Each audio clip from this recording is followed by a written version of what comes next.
Saj to me skrbi, da mnogi, recimo, ko poslušajo podnebne spremembe, zeleno gospodarstvo, digitalizacijo, da nimajo predstave, ne, kaj se za vsem tem skriva.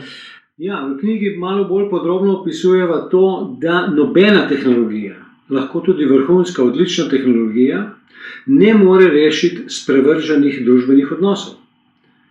Obratno, ne, z vse te tehnologije, ki prihajajo v forsirano uporabo, ne, digitalizacija, digitalni denar in tako naprej, vse tehnologije so koncipirane za razvoj in uporabo ne v pomoč človeku za njegovo lažje, bolj polno življenje, ampak za koncentracijo moči odločanja. To je skupni imenovalec vseh tehnologij. Od družbenih do elektronskih, do farmacevtskih, vse vodi v bolj transhumanistično upravljanje človeške družbe. Kar pa pomeni tudi slej ko prej spremembo človeške vrste, ne? Ja, zdaj ne moramo tega kar tako sprejemati, ne? Zavedati se moramo, kam transhumanizem pelje, v to, kar praviš, ne? Ampak ne smemo pa sprejeti avtomatizma, ne?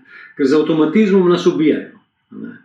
Ker ko nam servirajo tako, to se bo zgodilo, število delovnih mest se bo zmanjšalo, ne? Pridelava te hrane se bo zmanjšala, ne? Zmanjkalo bo teh goriv.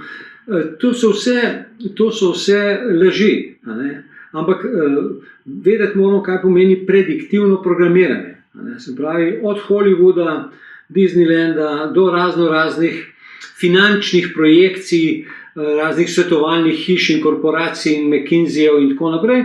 To so vse zadeve, ki so prediktivno programirane. To pomeni, danes to ni res, vendar to so njihove milijarderske ambicije, za katere bi pa za božjo voljo enkrat ljudje morali se zavedati, da je vse to realizirano za naš denar.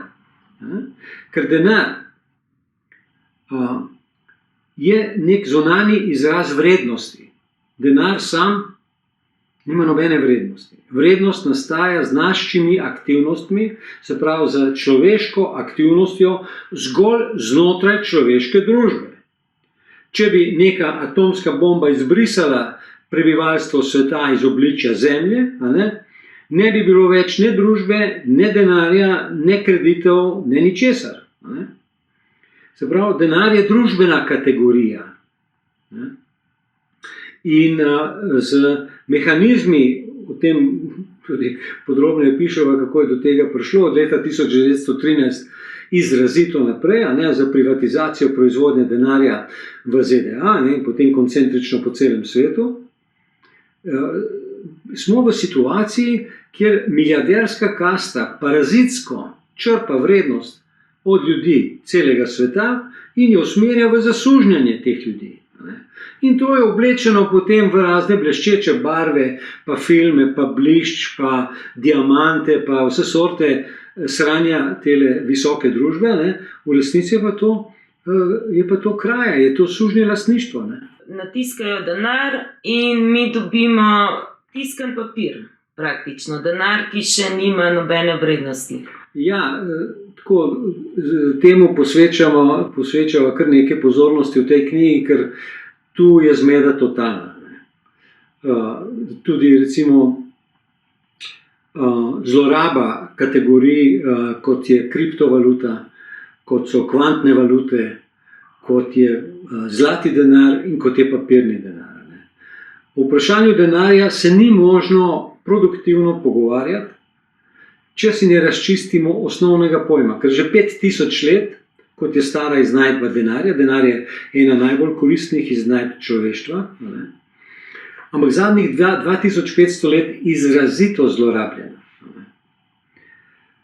Denar je izvorno družbeni odnos, ki nobena oblika denarja sama po sebi nima vrednosti. Vrednost imajo same po sebi, se pravi intrinzično vrednost, samo neke take bolj primitivne oblike denarja, kot je recimo zlati denar, zlatnik ali pa srebrnik, in ljudje zmotno mislijo, da je to dober denar. Tukaj moramo strogo ločiti monetarno funkcijo posameznih materialov, zlato, srebro, keramika, karkoli, in tržno vrednost tistega materiala. Zlato ima vedno neko borzno vrednost in kar se tega tiče, to je ena najbolj trdnih kategorij, tudi varčevanja. Ampak denar za zlato podlago ni nič boljši od denarja brez zlate podlage. V družbi nastaja fond, se pravi seštevek vrednosti blaga in storitev. To je to, kar je družba ustvarila. In to se razdeli s pomočjo denarja. Denar je samo potrdilo. In z denarjem na borzah ali pa z elektronskim denarjem se ne ustvarja nobena nova vrednost. To so samo različne materialne ali pa tehnične oblike izražanja ene in iste zadeve. Če jaz dobim plačo 1000 evrov v podjetju, sem dobil za 1000 evrov kupne moči. In je zelo vseeno, kakšno potrdilo dobim. Ali to dobim v obliki nakazila na moj transakcijski račun, ali dobim zlatnike, ali dobim izplačeno v gotovini. Vse je to moje isto potrdilo upravičenje na zasluženih 1000 evrov. Vse to fiktivno napihovanje teh milijard, ki se dogaja na borzah in v naložbenih skladih, to je pa roparstvo. To je v bistvu pretvarjanje fiktivnega denarja v denar z realno kupno močjo. Zato to, kar so Rusi zdaj naredili, ko so rekli, ukinjamo prodajo nafte za evre in dolarje, lahko jih kupujete samo za rublje nafto, in en gram zlata je 5000 rubljev. Se pravi, to je neka psihološka poteza. To je tudi koristno z vidika, bi rekel, nekega zaupanja v eno valuto. Je koristno, če država ima neke naložbe tudi v takih oblikah.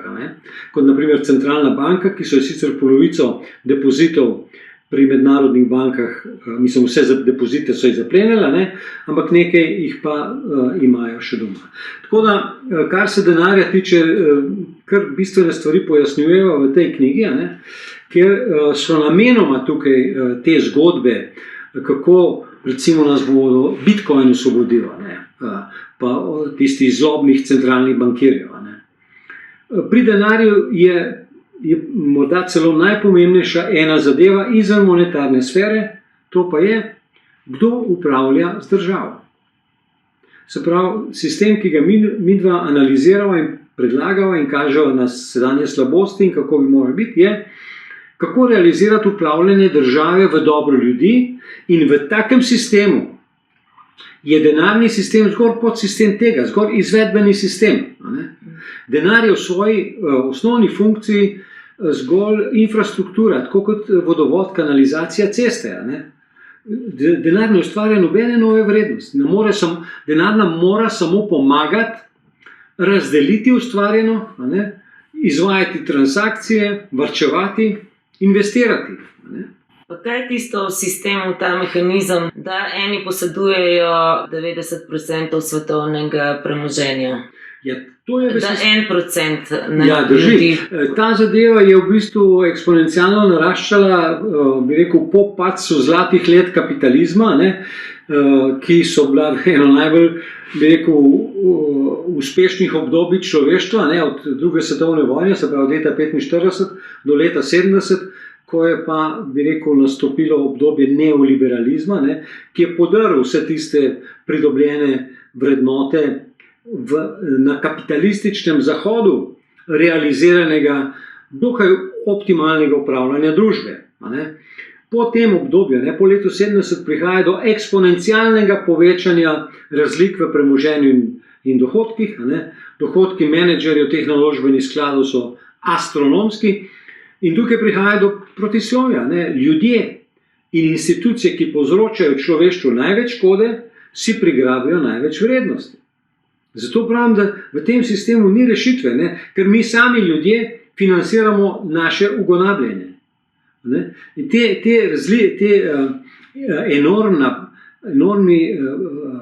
enormna bogatstva so popolnoma nenaravna, ker noben posameznik ne more s svojim osebnim prispevkom nenaravno velikih obsegov premoženja ustvariti. Ne?